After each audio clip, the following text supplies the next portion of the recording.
ಪೂಜೆ ಮಾಡು. ಆಯ್ತು ಸ್ವಾಮಿ.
ಕುಂಭವೇಣಿಯಲ್ಲಿ ಋತುವಿನಿಂದ ಅಂಬುಜಮುಖಿಯಂತಿರುವ ವರ್ಣರಂಜಿತಳಾಗಿ ಶೋಭಿಸುತ್ತಿರುವ ನಿನ್ನನ್ನು ಏನಂತ ವರ್ಣಿಸಲಿ ತಾಯಿ, ಏನಂತ ವರ್ಣಿಸಲಿ?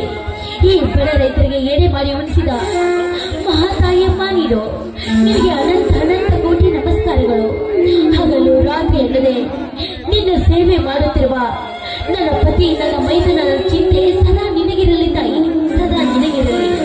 ಅಷ್ಟೇ ಅಲ್ಲ, ನೀನು ಕೊಟ್ಟ ಪೈರಿಗೆ ಈ ಬಡ ರೈತರ ನೈವೇದ್ಯವನ್ನು ಸ್ವೀಕರಿಸಿ ಎಲ್ಲರನ್ನು ಸುಖವಾಗಿಡಮ್ಮ, ಸುಖವಾಗಿಡು ನೀನು.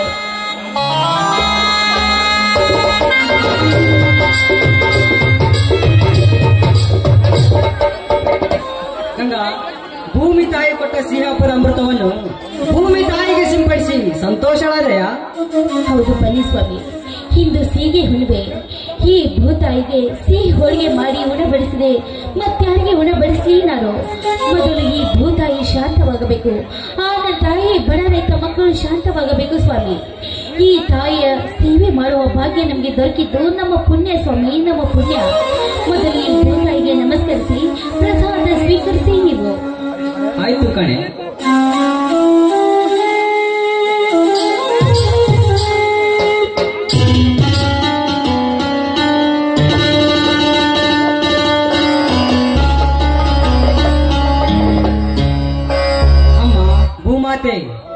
ಬ್ರಹ್ಮಾಂಡದ ಬುರುಡೆಯನ್ನೇ ನಿನ್ನ ಗರ್ಭದಲ್ಲಿರಿಸಿಕೊಂಡು ಈ ಸುಂದರ ನಿನ್ನ ರೈತ ಮಕ್ಕಳನ್ನು ಉದ್ಧರಿಸು ಮಾತಾಯಿ, ಉದ್ಧರಿಸು. ನಿನಗೆ ಕೋಟಿ ಕೋಟಿ ನಮಸ್ಕಾರಗಳು. ಒಪ್ಪತ್ತಿಗೆ 20 ಹನಿ ರೈತನ ಬೆವರು ಕುಡಿದು ಅಡಿದಾವರಗಳನ್ನು ನೀಡಿ ನೀಡಿದಷ್ಟು ಬೇಡಿದ ಫಲ ಕೊಟ್ಟು ದೊಡ್ಡ ರೈತನನ್ನಾಗಿ ಮಾಡಿ ಜಗತ್ತಿಗೆ ಅನ್ನ ಹಾಕುವ ಅನ್ನದಾತನೆಂದು ಘೋಷಣೆ ಕೂಡ ಹೊರಡಿಸಿದೆ. ಆದರೆ ಇಂದೆಲ್ಲಿದೆ ಅಮ್ಮ ಈ ರೈತನಿಗೆ ಸ್ವಾತಂತ್ರ್ಯ? ಕಟುಕ ವ್ಯಾಪಾರಧಿಕಾರಸ್ಥರ ಕೈಯಲ್ಲಿ ಸಿಕ್ಕು ಒತ್ತಾಡುತ್ತಿದೆ ಈ ರೈತನ ಕತ್ತು. ಅದಕ್ಕಾಗಿಯೇ ನಿನ್ನ ಪಾದ ಕಮಲಗಳಿಗೆ ಬೇಡಿಕೊಳ್ಳುವೆ, ಈ ರೈತನನ್ನು ಉದ್ಧರಿಸು ಎಂದು. ನಂಬಿದ ಭಕ್ತರನ್ನು ಯಾವತ್ತೂ ಕೈ ಬಿಡುವುದಿಲ್ಲ ಈ ಭೂತಾಯಿ. ಈ ಭೂತಾಯಿಗೆ ಬಡವರು ಶ್ರೀಮಂತರು ಎಂಬ ಭೇದ ಭಾವ ಇಲ್ಲ. ಈ ಮಣ್ಣನ್ನು ಮುಟ್ಟಿದ್ರೆ ಮಣ್ಣು ಚಿನ್ನವಾಗುವುದರಲ್ಲಿ ಸಂದೇಹವೇ ಇಲ್ಲ ಸ್ವಾಮಿ, ಸಂದೇಹವೇ ಇಲ್ಲ. ನಿಜ ಗಂಗಾ, ನಸುಕಿನಲ್ಲಿ ಎದ್ದು ಎತ್ತಿ ಎಮ್ಮೆಗಳನ್ನು ಬಿಟ್ಟು ಕಸವನ್ನು ನೆತ್ತಿಯ ಮೇಲೆ ಒತ್ತು ತಿಪ್ಪೆಗೆ ಹಾಕುವನೇ ಜಗತ್ತಿಗೆ. ಆದರೆ ಚಿನ್ನದ ಬೆಳೆ ಕೊಟ್ಟು ಹೊನ್ನಿನ ಮನೆ ಕಟ್ಟೆಂದು ಮುಗಿಲೆತ್ತರ ಬೆಳೆದು ನಿಂತಿರುವ ಫಲದ ಜಲವನ್ನೇ ಕಿತ್ತು ಬೀಸಾಕುತ್ತಾರಲ್ಲ ಈಗಿನ ವ್ಯಾಪಾರಸ್ಥ ಶ್ರೀಮಂತರು. ಅಲ್ಲದೆ ಮನೆಯ ಅಡಚಣೆಗಾಗಿ ಈ ಹಿಂದೆ ಮಾರಿದ 100 ಚೀಲ ಸೂರ್ಯಪಾನದ ಮಾಲಲ್ಲ, ಬರೇ ಅಡತೆ ಅಂಗಡಿಯವರ ಪಾಲಾಯ್ತು. ಅಂದಾಗ ಇಷ್ಟು ಬೆಳೆ ತುಂಬಿ ನಿಂತರೂ ಕೈಯಲ್ಲಿ ಒಂದು ಕಾಸಿಲ್ಲ ಈ ರೈತನಿಗೆ. ಸ್ವಾಮಿ, ಈ ಮನೆತನದ ಖರ್ಚು, ಬೀಜ ಗೊಬ್ಬರದ ಖರ್ಚು, ಒತ್ತಡವೇ ಪರಿಸ್ಥಿತಿ ಉದ್ಭವಿಸಿ ನಿಂತಾಗ ಈ ಸಲದ ಮಾಲಿನಲ್ಲೇ ಆದ್ರೂ ಚೆನ್ನಾಗಿ ಹಣ ಸಂಪಾದಿಸಿದ್ರಾಯ್ತು ರೀ. ಮಣ್ಣಿನಲ್ಲಿ ಹುಟ್ಟಿ ಮಣ್ಣಿಗಾಗಿ ದುಡಿಯುವ ಈ ಶರೀರ ಮಣ್ಣಿನಿಂದಲೇ ಚಿನ್ನವಾಗಬೇಕು ಗಂಗಾ. ಅದಂತೆ ನಮ್ಮ ಕರ್ತವ್ಯ ನಾವು ಮಾಡಲೇಬೇಕು. ದುಡಿತವೇ ದುಡ್ಡಿನ ತಾಯಿ. ಈ ಸಲ ತುಂಬಿ ನಿಂತಿರುವ ಈ ಬೆಳೆ ರೈತರ ಕೊಳೆಯನ್ನು ಕಳೆಯುವುದರಲ್ಲಿ ಸಂದೇಹವಿಲ್ಲ ಗಂಗಾ. ಇದರಲ್ಲೇ ಈ ಸಲ ತಮ್ಮನ ಮದುವೆಯ ಕಾರ್ಯ ಮಾಡಿ ಮುಗಿಸಿ ಬಿಡೋಣ. ಸ್ವಾಮಿ, ತಂದೆ ತಾಯಿ ಇಲ್ಲದ ತಪ್ಪಲಿಯಾದ ನನ್ನ ಮೈದುನನ ಜವಾಬ್ದಾರಿ ನಮ್ಮದಾಗಿರುವಾಗ ಅವನು 25ನೇ ವಯಸ್ಸಿಗೆ ಕಾಲಿಡ್ತಾ ಇದ್ದಾನೆ. ಅವನನ್ನು ಕುಸ್ತಿ ಕಬಡ್ಡಿ ಅಂತ ಮನೆ ಬಿಟ್ಟು ಹೀಗೆ ತಿರುಗಾಡ್ತಾ ಇದ್ದಾನೆ. ಅವನನ್ನು ಸರಿಯಾಗಿ ಮನೆ ಹಾದಿ ಹಿಡಿಸಬೇಕು ಸ್ವಾಮಿ.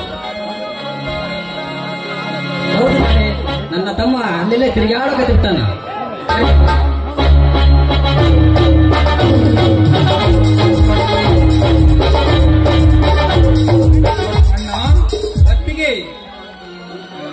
ಬಾ ಸಹೋದರ, ಈಗ ಬಂದೇನಪ್ಪ? ಹೌದಣ್ಣ, ಈಗಲೇ ಬಂದೆ. ಏನಪ್ಪ ಮೈದುನ, ಕುಸ್ತಿ ಕಬಡ್ಡಿ ಅಂತ 1 ವಾರ ಮನೆ ಬಿಟ್ಟು ಹೀಗೆ ತಿರುಗಾಡಿದ್ರೆ ಈ ಮನೆಯಲ್ಲಿ ನಿನಗೆ ಹೇಳುವವರು ಕೇಳುವವರು ಯಾರು ಇಲ್ಲ ಅಂತ ತಿಳಿದುಕೊಂಡವೇನೋ? ಅಂತ ತಪ್ಪು ದಾರಿ ಹಿಡಿಯುವನಲ್ಲತ್ತಿಗೆ ಈ ಮೈದುನ 1 ವಾರ ಮನೆ ಮರೆತು ತಿರುಗಿದರು. ಅಣ್ಣ ಹತ್ತಿಗೆಯರಾದ ನಿಮ್ಮ ಹೆಸರನ್ನು ಸೆಳೆಯದೆ ಉಳಿಸಲಿಕ್ಕೆ ಹೋಗಿದ್ದೆ ಗೊತ್ತೇನಮ್ಮ? ಅಣ್ಣ ಹತ್ತಿಗೆಯರು ತುತ್ತು ಮಾಡಿ ಉಣಿಸಿದ ಭಾಗ್ಯವೆಂದು ಸಾರ್ಥಕವಾಯಿತು. ಹತ್ತಿಗೆ ಇದೇ ರಾಂಪುರ ಮಾರುತೇಶ್ವರ ಹಾಗೂ ದುರ್ಗಾದೇವಿಯ ಜಾತ್ರಾ ಮಹೋತ್ಸವ ಅಂಗವಾಗಿ ಕುಸ್ತಿ ಹಾಗೂ ಕಬಡ್ಡಿ ಆಟಗಳನ್ನು ಮುಂಗೈ ಆಟಗಳನ್ನು ಏರ್ಪಡಿಸಿದರಮ್ಮ. ಆ ಕಣದಲ್ಲಿ ಈ ಊರಿನಲ್ಲಿ ನಾನೇ ಶ್ರೀಮಂತನೆಂದ ಮೆರೆಯುವ ಸಕ್ಕಿನ ಸೂಳೆಯ ಮಗ ರುದ್ರೇಗೌಡನ ಹಾಳು ಮಕ್ಕಳನ್ನು ಈ ಕಡ್ಡವನ್ನೇ ಕಿತ್ತಿ ತಂದಿದ್ದೇನೆ ನಾವು ನೋಡಿಲಿ. ಓಹೋ,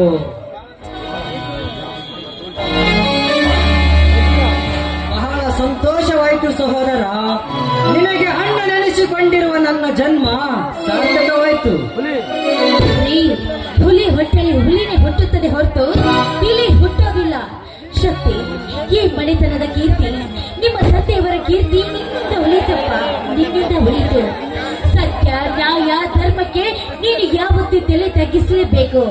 ನಿಸ್ವಾರ್ಥಕ್ಕೆ ಯಾವತ್ತೂ ನೀನು ತಲೆ ತಗ್ಗಿಸಬೇಡ ಮೈದ, ತಲೆ ತಗ್ಗಿಸಬೇಡ.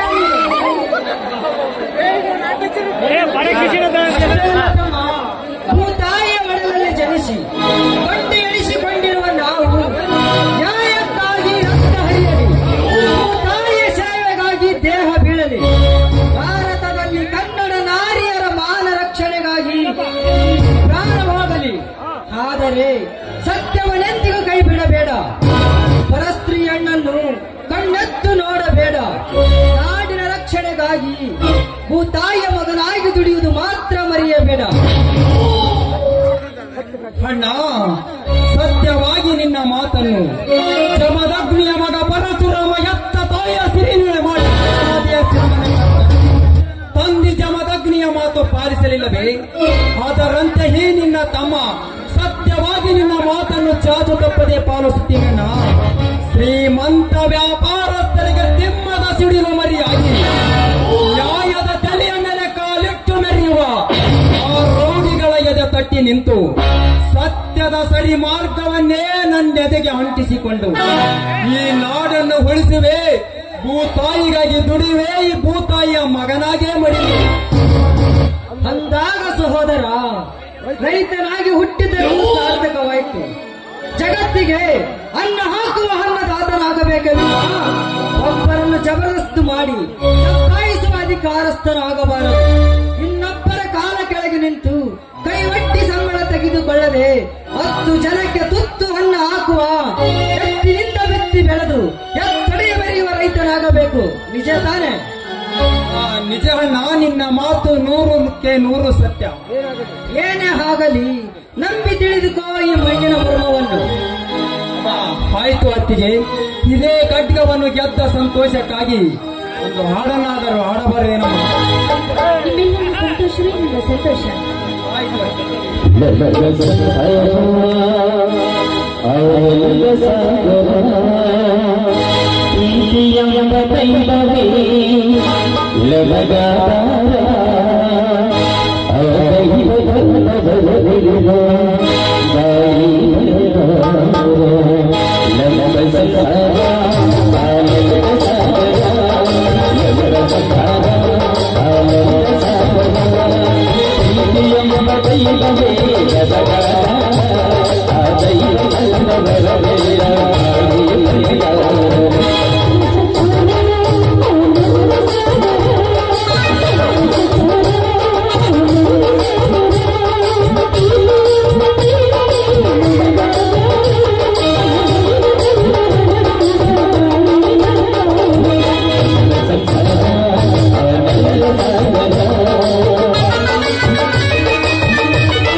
ಗಂಗಾ, ತಮ್ಮ ಹಸಿದು ಬಂದಂತೆ ಕಾಣುತ್ತಿದೆ. ಭೂತಾಯಿಯ ಪ್ರಸಾದವನ್ನೆಲ್ಲ ಕೊಟ್ಟು ಬಿಡು. ಊಟ ಮಾಡಿ ಮನೆಗೆ ಹೋಗ. ನೀನು ಬರಬೇಕಿತ್ತಣ್ಣ. ನಾನು ಶೇಂಗದ ಬೆಳೆಗೆ ನೀರಾಯಿಸಬೇಕಾಗಿದೆಯಪ್ಪ. ಮೊದಲು ನೀನು ಊಟ ಮಾಡಿ ಮನೆಗೆ ಹೋಗಿಬಿಡು. ಆಯ್ತಣ್ಣ.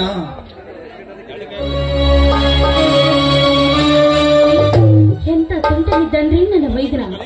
ಎಂತ ತುಂಟನಿದ್ದರು ಬಹದ್ದೂರ್ ಬಂಟ ಕಣೆ ನನ್ನ ತಮ್ಮ. ಅತ್ತಿಗೆ ಎನ್ನ ಮಮತೆಯ ಪದವನ್ನು ಹೃತ್ಪೂರ್ವಕವಾಗಿ ತನ್ನ ಹೃದಯದಲ್ಲಿಟ್ಟುಕೊಂಡು ಹೇಗೆ ಪೂಜಿಸುತ್ತಿದ್ದಾನೆ ನೋಡುಗಣ್ಣ. ಹೌದು ಸ್ವಾಮಿ, ಎಷ್ಟೇ ಜನ್ಮ ತಾಳಿದ್ರು ಕೂಡ ರೈತನ ಸತಿಯಾಗಿ ಇಂಥ ಮೈದಾನನಿಗೆ ಹತ್ತಿಗೆ ಆಗಿ ಜನ್ಮ ತಾಳಿ ಬರಲಿ ಅಂತ ದೇವರಲ್ಲಿ ಬೇಡಿಕೊಳ್ಳುತ್ತೀನಿ ನಾನು. ಈ ಬಂದು ಬಹಳ ಹೊತ್ತಾಯ್ತು. ತಿನ್ನಾಗಿ ಎತ್ತುಗಳನ್ನು ತೆಗೆದುಕೊಂಡು ಬಂದ್ಬಿಡಿ, ನಾನಿನ್ನು ಬರ್ತೀನಿ.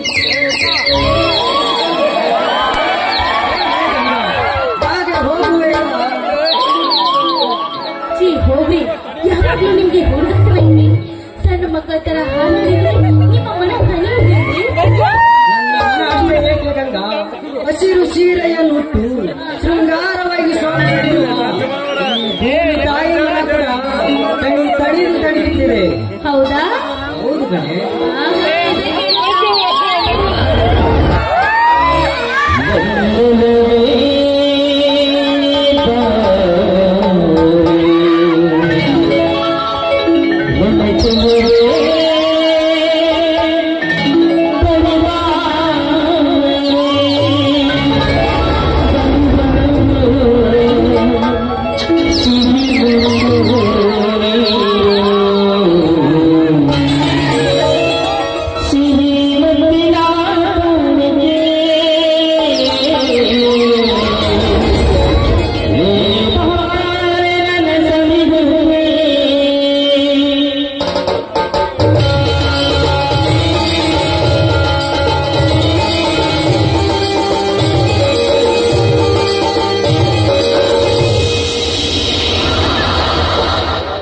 Thank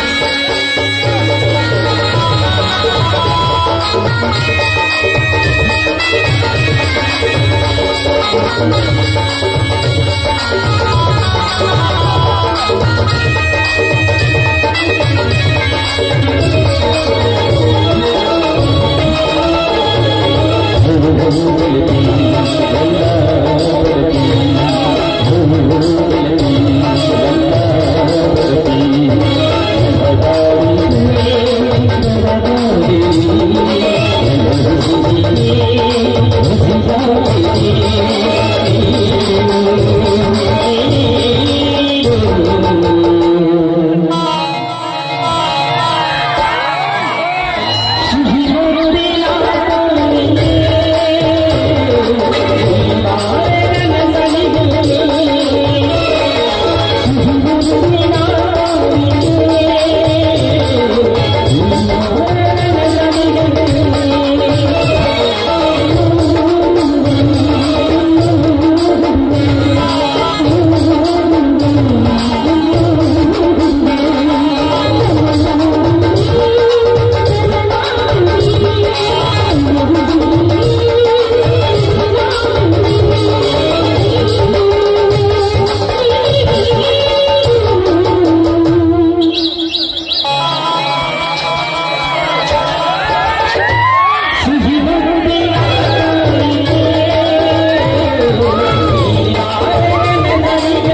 ಇವತ್ತು ಸಿಗುತ್ತಾನೆ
ಆಯ್ತು ಕಣೆ.